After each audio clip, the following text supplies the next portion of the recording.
Hi, I'm Tom Stephenson, and welcome to Lecture 5B, where we're going to discuss roof trusses. So we're just a little bit beyond the previous lecture where we talked about a cut roof, and that being a roof that is actually cut on site. And today we're going to be looking at roofs constructed from roof trusses. So really the most popular form of constructing roofs in low-rise residential construction. We tend to like to have them prefabricated, brought to the site, and then assembled on site. And there's an array of advantages to doing this. So the process is very similar to the process of engineered joist systems, where whoever is the manufacturer of the trusses will do a shop drawing, known as a truss drawing, but truly a shop drawing, of how their trusses are to be installed on this particular project. And that set of drawings will carry an engineer's stamp to say that it was designed to meet all of the requirements of the building code. Because trusses, because they're manufactured, they're outside Part 9 for the most part, and so it requires an engineer's stamp from the design perspective. So as I said, the shop drawings are done, and with roof trusses we have to be extra careful that they don't get damaged during the delivery process and the installation process. It's kind of it works as a system, but until the actual system is up and in place, it's pretty vulnerable to wind, to severe movement in the wrong direction. Lateral movements on a roof truss does not go well with roof trusses. So we have to be pretty careful and cautious and know what we're doing when we're installing them. So really, if we look at the components of a roof truss, the components are, there's a bottom and top chord. So that's the bottom and the top and the bottom components of the truss. And then there's a series of webs that go between the chords. And everything is on one sort of plane, one surface, flat surface when they're put together. And they're held together by metal members, flat metal plates that have like teeth in them that are known as gusset plates. And so this basically ties them together and allows for the roof trusses to be able to span very long distances, much longer than you would find with dimensional lumber. And that's a huge advantage for roofs constructed out of roof trusses. So the other thing, major advantage of roof trusses, we mentioned ceiling joists in the previous lecture. You know, you put rafters and then you put a ceiling joist, and I mentioned that stops the walls from splaying out. But also, the thing with ceiling joists, if it's a fairly wide span, we can't have the ceiling joist spanning too wide. It would take a very heavy member to span that far. So we tend to have load-bearing walls located underneath the ceiling joist, mid-span or somewhere thereabouts. It could be the left, it could be the right, where you've got a hallway.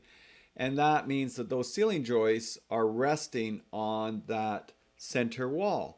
So that limits the designer as to where they want to put the walls, or if they want to have it wide open. Well, we know today that a lot of people have very large master bedrooms and wide open spaces, and that frees up the designer to put basically roof trusses. They don't have to worry about the interior walls on the second floor if it's a two-floored house, because they won't be load bearing. The only walls that would be load bearing are the outside walls. So for the most part, roof trusses provide for non-load bearing walls in the floor below. There may be some exceptions, but generally that is the case. It's great for designers. Then they're free to put the walls wherever they want. Otherwise, you have to put a load-bearing wall, and then the floor below, you have to pick up that load. Because remember, we talked about how loads transfer through a structure. We always have to make sure that they're being picked up. Well, I can put the walls wherever I want. They're non-load-bearing walls, and so now we're good with that. That's not causing us any kind of design issues or requiring extra beams or extra supports in different places. So that's a big deal. The other thing is that with roof trusses, we can do a lot of different designs, and we can make a lot of different designs work. So you can practically design anything with roof trusses and the proper design team and manufacturing processes. It is part of an assembly, so it's very vulnerable, as I mentioned. The sheathing that you put on top of the roof acts as a brace, and that braces all the trusses in place. So until you have that sheathing in place, it is pretty vulnerable. You might have to have temporary bracing in place if all of a sudden the wind conditions change. The last thing you want is for high winds to knock over the trusses, and then it's like a dominoes, and then it's just firewood after that, because once they pop all apart, it's not any good. Plus, it could hurt somebody severely if a roof collapsed. So we have to be cautious of those things when installing roof trusses. But as I said, big advantage, they can span really long distances. You don't have to have the intermediate walls. They're generally constructed out of smaller members, like 2x4 members. You might have your girder trusses, which are trusses that carry the weight of other trusses. They might be 2x6s, but most trusses, they're constructed with 2x4s, the cords and the webs. And they're more economical to use, so less heavy members, requires less skill to install because you don't have to lay them all out and cut them. That requires a very good understanding of applied geometry, as we were mentioning in the last class, and as I mentioned, to watch that video on that. And so they can be installed much quicker. Like the trusses can go up very, very quickly and have the roof on and sheathed, and that allows you to enclose it, get the shingles on the roof, protect everything from inside. Then you can start to put in your building systems, so you see how things start to speed up in the construction process. And that's a big deal in construction, is that combination of time, cost, quality that we have in the mix. And roof trusses are very strong roofs when they're assembled. So this was what I was mentioning. That's your top cord. This is your bottom cord. And then you have your web members. And there's many different designs of roof trusses. This isn't absolute. It just depends on the design of the roof truss, because there's many different types. We can have ones with cathedral ceilings in them, so that we call it cathedral ceiling when it's sloping on the inside. When it's a truss roof, the slope will be a lower slope on the inside than on the upper part of the roof, but nonetheless, it'll give you the effect of having a cathedral ceiling. So different designs, different methods for designing the transference of loads and roof trusses that takes place. We also have the trusses that they need to be braced. There's permanent bracing and temporary bracing that goes on. So the drawings, the shop drawings, will indicate where permanent bracing is supposed to go. They'll have an elevation view. This is an elevation view of the trusses, and they will show by little looks like little strapping members indicated on the drawings, and that's where the permanent bracing goes on. They'll also have a plan view, and they'll have numbering for the trusses, so you'll know which truss goes in which spot. Then they may show other forms of bracing that may have to be installed either temporarily or permanently to hold the truss in place. Like this kind of bracing is generally temporary until you can get the sheathing on, and once the sheathing is on, then it's stabilized. Here is an example of permanent bracing going in, and the idea is that this will stop any buckling from going on in the trusses. So this is basically being installed in these points on these high trusses, and that would be nailed on once the trusses are up, and they'll stay there. That's permanent. When we talk about roof trusses for a hip roof, last time we talked about gable roofs and hip roofs. Well, a hip roof basically has these members that are going, if we're on a equal slope roof, so if this slope is the same as this slope of roof, then in plan view the hip roofs are going to be at a 45-degree angle. If they're different slopes, then this wouldn't be at a 45-degree angle. A girder truss is a truss that carries the weight of other trusses. So these are jack trusses, shortened trusses, and they tie into this girder truss. So you could understand that this girder truss is carrying a lot more weight than just, say, one of these trusses, because it's carrying the weight of all this area of roof weighing on it. So typically on your drawings, it will show where a girder truss is. Sometimes they might be doubled. Sometimes the members are just heavier, like the cords are 2x6 instead of 2x4. Doubled, tripled, I've seen them. It just depends on the design. But girder trusses, you can just think they carry the weight of other trusses. And then the first thing I'd be looking for, that means that you've got a concentrated load coming down. So how does that load get transferred? So usually you might see an abbreviation on the drawings that says something like SB. That means there's solid bearing. That weight needs to be transferred through the structure, through the floor, through the next wall, through the next floor, to the foundation wall, through the foundation, to the footing. Remember, we've been discussing how the loads transfer throughout the structure. So roof trusses, because they're carrying larger loads, will have solid bearing under them. Just regular trusses, it's kind of like roof rafters. You got a double top plate. So as long as you got a double top plate, the weight of that rafter or that single roof truss should be able to transfer itself to where the next stud is and down through the structure that way. So there's nothing overly special regarding that other than to have a double top plate. So that image that you're looking at here is really the same image that you're looking at over here. And this is essentially your girder truss, and it would have solid bearing going down through here, solid bearing going through there. Kind of like what we talked about with floor joists before, with point loads. And if you want, go back to the previous chapter on floors.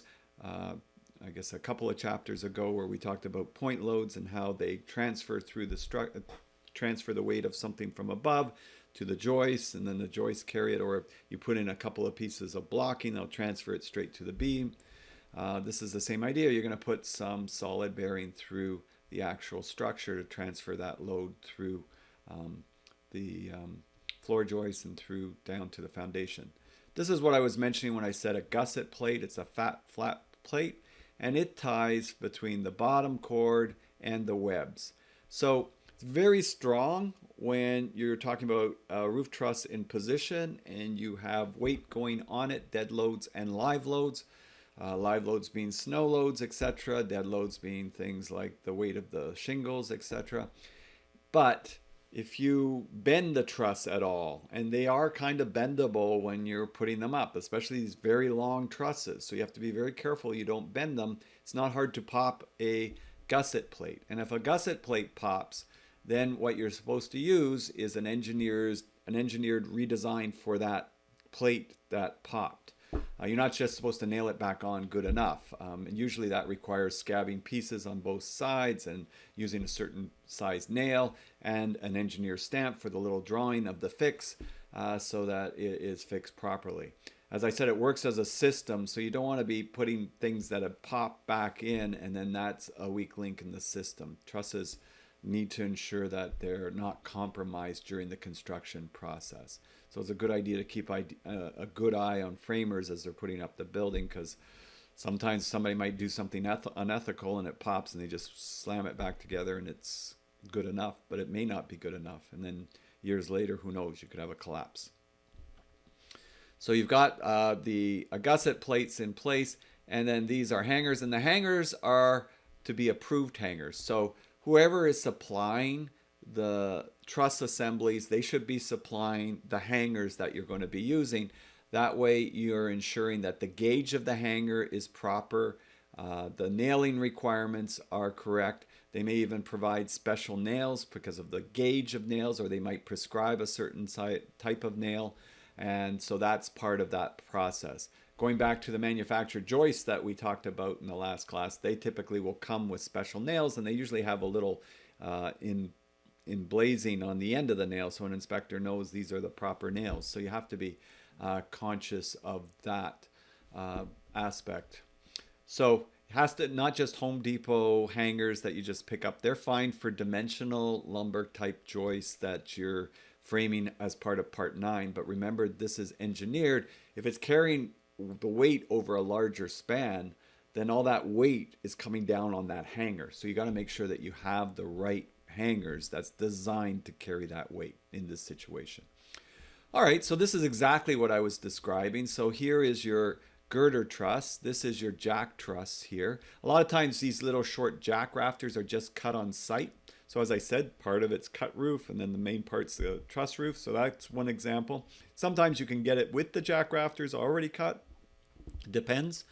And so we've got our girder truss comes down and it's resting. This is your solid bearing. So these are your normal spacing for your walls at your studs in your wall. And so they're probably at 16 inches on center. And then over here, wherever this truss lands, you put two members here. Not only do you put two members there, you put two on the floor directly below it. So that transfers the loads all the way down. We also used what we call raised heel roof trusses. And every year or every couple of years, I think that the heels on this go another couple of inches as we put more and more and more insulation into our roofs and ceilings. You'll find that pretty much most trusses, they have a raised heel roof truss, except if it's an older building, maybe not. Because if it didn't, then this top member here would be a lot closer to the top plate, and that would mean you would have a lot less insulation right at the outside wall.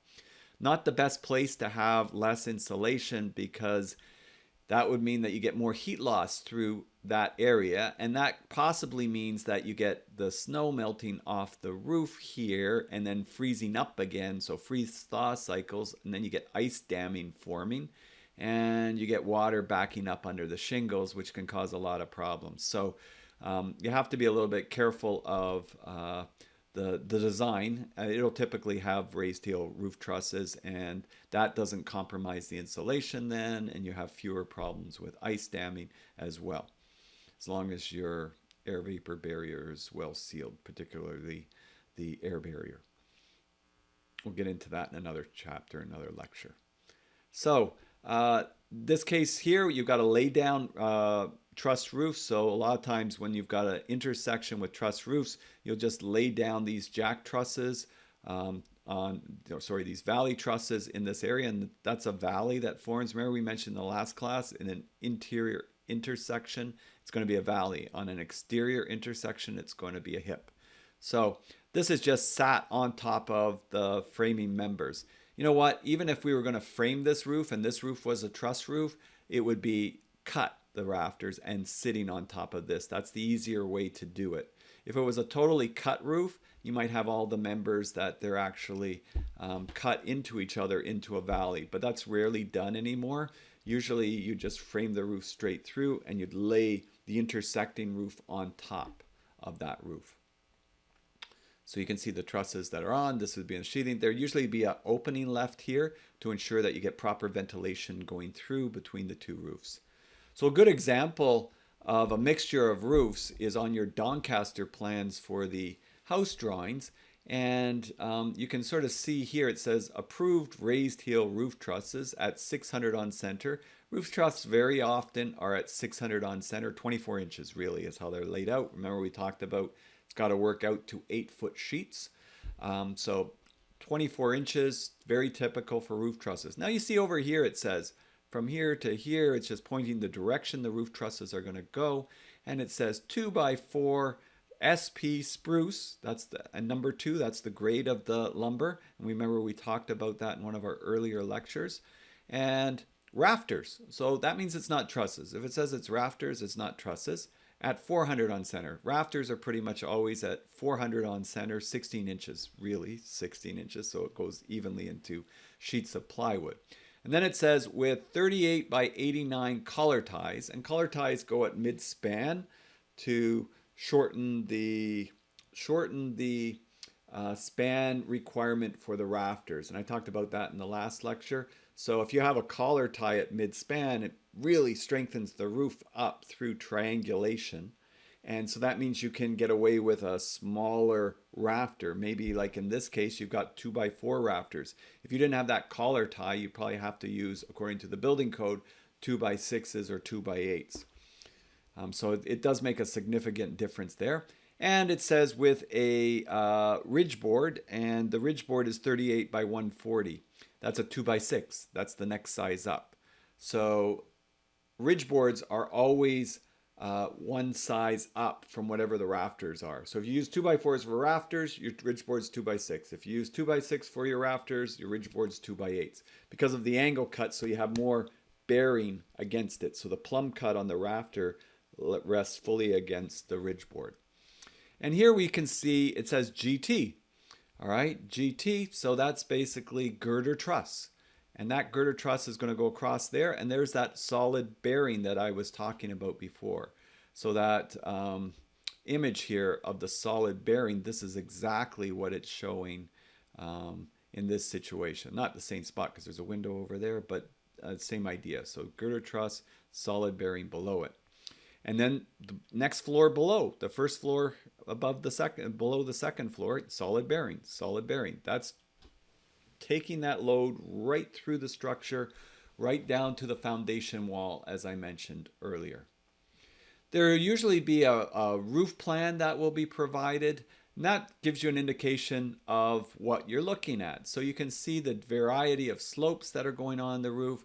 You can see the slopes going here. This one would slope this way. This one would slope that way. This is a valley. This would have a slope. There's a little tiny slope over here.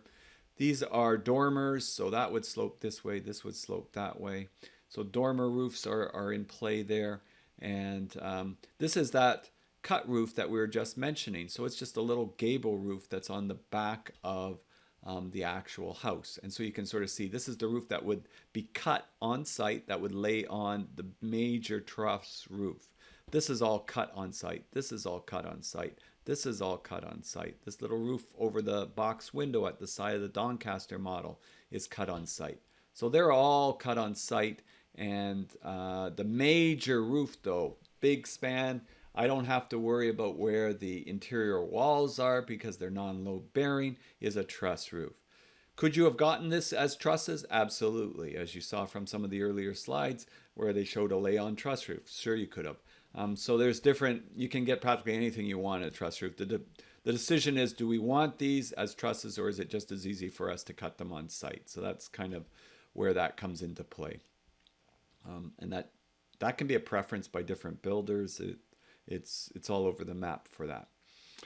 So you can see here we've got our members, and this is the whole roof showing this. This would be for a hip or cottage roof because this has basically girder trusses here. This is going to be coming in on angles, and it's on the Doncaster house. So you can see the hips. It's an unequal slope because there's different slopes on different sides of the roof. This slope and that slope are the same. This one and this one are the same, but they're different from each other that way.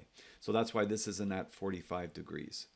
If it was 45 degrees, then you'd have an equal slope roof.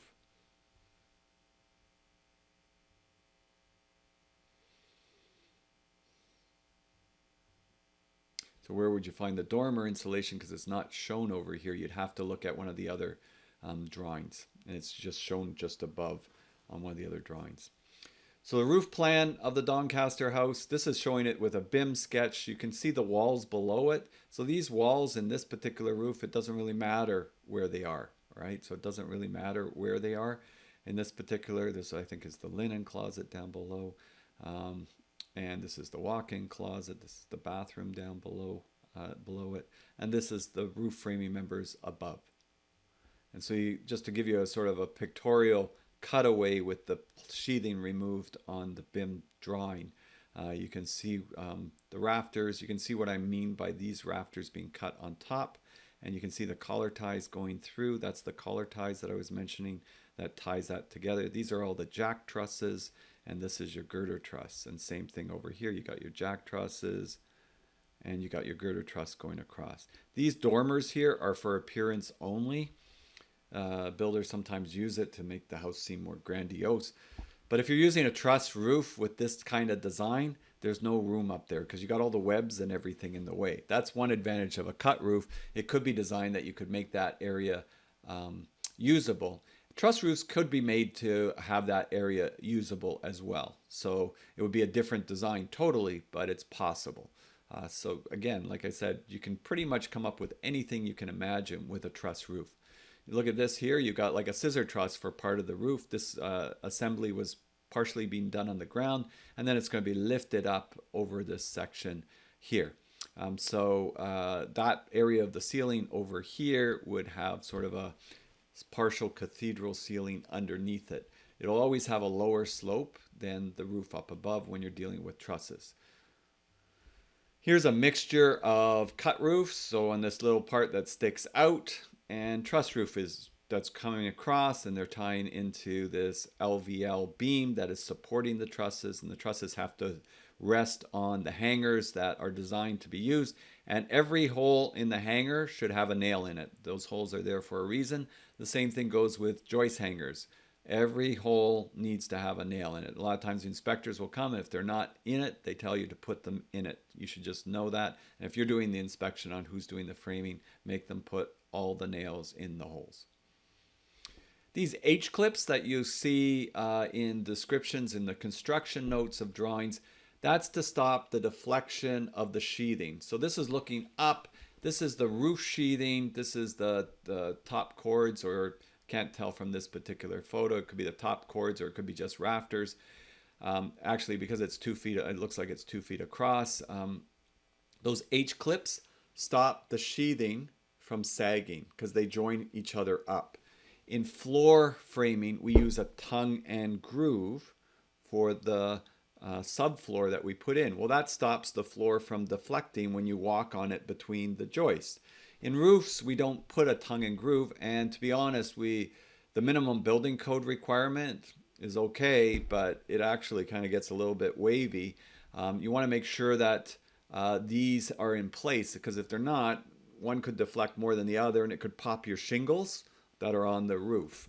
This sheathing might be as thin as 3/8 of an inch, although most builders will use 1/2 an inch just to be a little bit more than the building code requirements. So H-clips are always used, though, because you're not using tongue and groove, and that they just drop in, and then the sheet above comes on top of it. So a truss drawing, this is an engineered plan for the Doncaster house, and each truss has a number, and they're all different sizes, except for like 46 is the same as 46, 47 is the same as 47. So they repeat on each side of where the ridge is. And you've got jack trusses too, and these have these numbers, right? So those are the jack trusses for the roof. And these little angled ones, that just means you frame them on site. You cut those pieces on site, and the lower roof you're cutting on site. So it's showing what they supply and what is covered.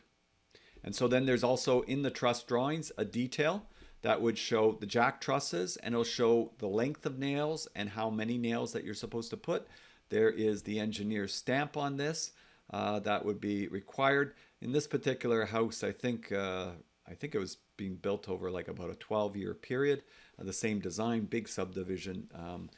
So it was over a fairly long period of time that these drawings were used. And there's your girder truss going across, right? They won't show you the solid bearing under there. This is just showing you for the roof, like what the members are. Anything below the roof, that would be on the architectural drawings. So that's put in there. And if I'm an inspector, I look at this. I need this so I can do a check, and I can make sure things are properly nailed. So there's your number HO0351. That's over here. That's your roof truss here. And you see these little tiny little rectangles here? That's your permanent bracing. So if you forgot what I was talking about with that, I'll go back and see if I can find it. If I don't go by it, there. So there is your permanent bracing. That's not necessarily exactly the same roof, but it's the same idea. So there's 3 of them going through at those points, and that is showing you it there. Very typical that you would see that in your elevation drawing. Now, as the drawings get less, if you look at your textbook, there's more of them in your textbook. You'll see that at a certain point, then you don't see these. Well, that's because your trusses have gotten smaller as it goes out. And so maybe the truss that's like a girder truss is only this high to begin with. Well, you don't need to put bracing way down here because it's so small, the members, you don't have to worry about them deflecting. It's when they're fairly high that becomes a problem. So I think I was looking for, thought there was one maybe. Maybe there's not a good shot with that, but when down here, this isn't going up too high. You're not going to have coming back towards the center permanent bracing that you have to put in because the overall height of the girder truss isn't that crazy high. There you go. That's the perfect one that you're looking at. So I don't need strapping there, but I probably need strapping going starting from about here, going through to the other side. That's probably around there, right? And so you'll see it on the actual elevation trusses where you have to put it at least at minimum. You can always put more, just not less, right? So there it is. I think on our drawings, it's on three or four of the designs. And then there's connections that may be required. And again, some of that may be required because of building code. If you're in British Columbia or you're in Newfoundland or in Nova Scotia, well, Nova Scotia, New Brunswick, you get a lot of tail ends of hurricanes coming in, high winds. So to ensure that the building is actually, the trusses are tied to the building, that the roof doesn't blow off, because you can get negative pressure that takes the roof right off the house. You have connection requirements. And so those might be part of your code requirements in certain high wind locations. And they have other ones that actually sort of wrap around and twist and tie to the actual studs so that it's not pulling it off unless it's pulling it off from the floor, right? So those are some examples of connections that may be required, specialty connections depending on location and potential for wind. So we've covered framing, and so there's a few key points I want to make about framing. You know, it forms the structure and the form of the home. So from a management point of view, this is an essential part of the house. So you want to do it well. You want to do the foundation well. You want to have the footings level. You want to have the foundation walls square, the tops of the foundation walls as level as possible. In some cases, if you have to level the sill plate a little bit, there should be like a non-shrink grout that is put under the sill plate to bring it to level. And then you want to have the floors level and square. It makes life so much easier. And then for the rest of the house, it becomes easier. So the roof will be easier as well. And its important function is the roof, of course. But the whole framing process is important because it sets the foundation for everything else that's going to be applied to it. All your finishes, all of your trim, your visual lines that you're going to see when things are done. You know, the last thing you want is a relative coming over and saying, doesn't the floor look crooked to you? I feel that big hump on the floor when I walk over it. So you can have these different points that will come into it. And, you know, errors in the framing or errors in how the drawings or the changes to the drawings are interpreted will require rework. And we don't want to have any more rework than necessary. Our goal is to eliminate rework. So lean construction principles would say our goal is to reduce or eliminate rework. How can we do that? So that's a big important part. And if you get really good at sort of looking at things and following it through to how the building will be finished and constructed, the little things you fix now save you big problems later on, as I've learned over the years. So, and also drawings aren't perfect. And if you see something that should be there that's not there, just because it's not drawn in, just because it doesn't say solid bearing doesn't mean don't put solid bearing. It's a girder truss. I'm going to put solid bearing down here. I don't need to be told some of these things, right? Avoid delays in the production schedule with those extra costs. As soon as you have to redo something or fix something, it slows you down. It interrupts the work. Maybe you got to fix a wall because, you know, the crown of the studs wasn't all put out and it's kind of wavy and you got to open it up and fix it. Well, whatever trade was coming next, you had to delay them, and maybe they started another project. So that 1 day delay of fixing the wall now becomes a 4-day delay till they come back. These things all have ripple effects that weigh through the construction management process of residential construction. So you want to thoroughly check and inspect the house on a daily basis. We call that MBWA, Management by Wandering Around. Management by Wandering Around, MBWA. And what that does is you're checking on a daily basis. If something's not right, you're getting it fixed. You're checking measurements. You're verifying measurements. You're checking door openings. You're checking the bathroom size, and is the tub going to fit there? You're verifying that these things are going to actually work on a daily basis. Not when it's all done. And when it's all done, then it's rework. As it's going, if there's any kind of issues, there's a lot less rework to have to do. So that also gives you a thorough knowledge of what's going on in your project, and you're constantly thinking forward, and from the finished product you're working your way backwards, and you're thinking about, okay, so then what do we have to have ready next? What's ready next? And it's a way of thinking about the projects that helps you that way. So the framing trades and site super, you always have to have your eyes open to construction and safety practices. If you see anything that's not safe, you have to make sure that actions are taken. If you see the winds pick up and there's people up framing the roofs, then you got to get them off the roof. There's a number of things that you have to consider in the process and act on it quickly. I remember I was at one of the Mattamy home sites a number of years ago, and I think they work very safely, so they were kind of ahead of the curve. And all of a sudden, there was this high wind report that came in. I remember the site super took off out of the trailer and quickly got everybody off the roofs before the wind even actually picked up, just because they were concerned about having people up on the roof. And all of a sudden, you start getting high gusts of wind. Sometimes trades aren't happy with that because that's slowing them down. And if they're working piecework or something, they're not happy with that. But there's nothing worse than if there's an accident on your project. So you have to be super cautious on those things.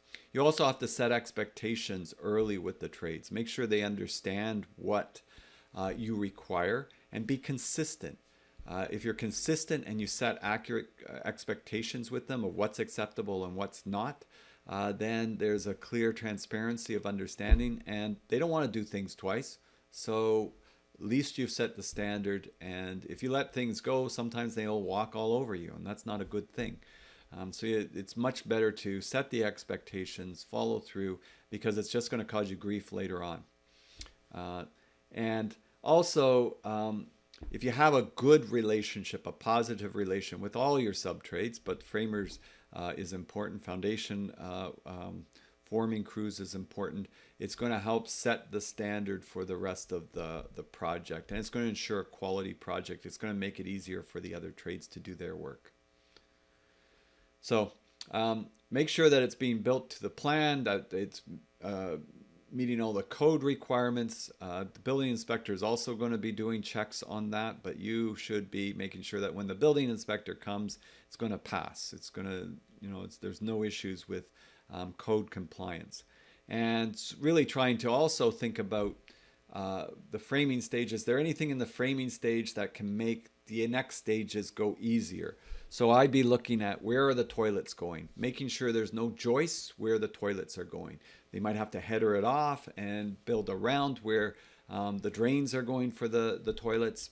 But thinking ahead and working those things out saves extra work later on. So it could be framed in the first place that it's one off and you don't have to come back and cut that member out. It can be done, and it is done very often, but it's nicer when it's just done right the first time, and then you don't have to do any adjustments, because guaranteed a joist will go right down the center where that member, where your toilet drain is going to go, as an example. Just one example. There's many examples. It's also, we'll talk about this in the building systems lecture, to have pre-construction meetings with the building building systems trades and the framing trade, just to coordinate if there's anything that can be done to make things go better later on. Have that discussion, and that can be very helpful for the work that transpires after that. Communication is important. Check all of the measurements. Check the room sizes, the window locations, the window sizes, the framed openings. Verify that the windows and doors that you've ordered are going to fit the rough opening sizes for the windows and doors. We mentioned that they have to be bigger for shim space in an earlier lecture. Verify, double check. Nothing worse than changing rough opening sizes. Waste of time, waste of money. And I've said that you'll see things that possibly will be impossible to hide later on. If the floor is too up and down, if the walls aren't plumb, really transmits its place, usually in really key locations like kitchens and bathrooms and where you got ceramic tile, or front foyers and entrances. That's usually where these things really sort of stand out if they're not done properly. And so it really means that if you do all of this really well, it's going to make things a lot easier for the finished product. And that will save you a lot of time. So take it seriously. I would also develop a checklist to do framing inspections so that you can carefully ensure that you don't miss things.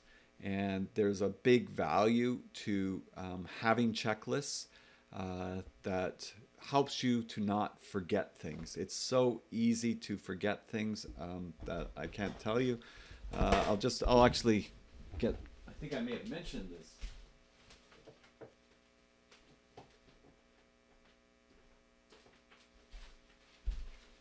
I may have mentioned this in another lecture. I usually do. So there's this book called The Checklist Manifesto, and it's written by a Dr. Atul Gawande. And so what he found is, he was a surgeon. He found that there was a lot of mistakes in surgery, and that whenever you had those mistakes, he was kind of frustrated. He also did background research. He found that there were just as many mistakes in surgeries in the 1950s as there is today.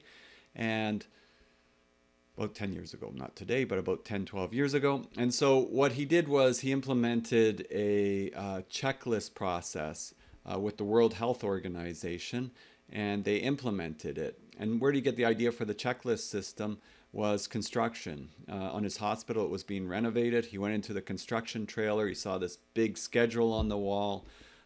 He saw a submittal log checklist, all of these things. And he asked the project manager, what is all this? And the project manager said, oh, these are checklists. They help ensure we don't forget things, that we don't miss things, that we have certain processes and systems in place. And he was thinking, you know what? We do all these surgeries, and it's sort of like the surgeon is the king of their domain, and everybody just follows suit, listening. But surgeons make mistakes all the time, and things get missed. For example, he said that an antibiotic might have to be given at a certain time frame just before the surgery, and if it's not given in that time frame, it won't have an effect during the surgery. So he said pretty much any surgery can have a checklist. Doesn't mean if something is offline or something is different than expected, you can still veer from it. It just ensures you don't miss key things. Same thing with a site framing inspection. You want to do a careful inspection of the project, and you want to be checking off that the rooms are correct, that the walls are straight. So what you actually do when you're doing a framing inspection, you check all these things. You go with a straight edge, you check the walls, and if there's any rocking with the straight edge at midpoint, you identify the stud that's bowed in. Maybe it warped and twisted like we said when it was drying out. So then you do a cut in that stud, you push it out, and you put another piece beside it to hold it straight. That would be how you would straighten that wall. Otherwise, you're going to have a big bump in that wall. If you're putting kitchen cabinets in, it's going to rock. It's not going to fit right. So there's a list of things. Or maybe one of the walls is in the wrong spot, and now the bathtub won't fit when it comes. Now's the time to check it, because it's very easy to move a non-load-bearing wall on a second floor where the bathroom is if it's off by a few inches when there's no wiring, no plumbing, no ductwork in it. Once you have wiring, plumbing, ductwork, and now you got to move it 3 inches, you got to move the pipes, you got to move the ducts, you got to move the wires. It's a big expense. It's a big job. So these are some of the checks and balances that you put in. When he implemented this with the World Health Organization, the checklist system, the error rate and the death rate in surgeries dropped by more than 50%. These are just crazy sort of death rates that happen due to errors. I know that if I was one of the 50%, I'd be quite happy with that checklist system. So it really, really does help you that way. And it's a tool or a technique that managers can use to make sure that they're doing an excellent job. And I'll just show you even myself so you know that I kind of practice what I preach.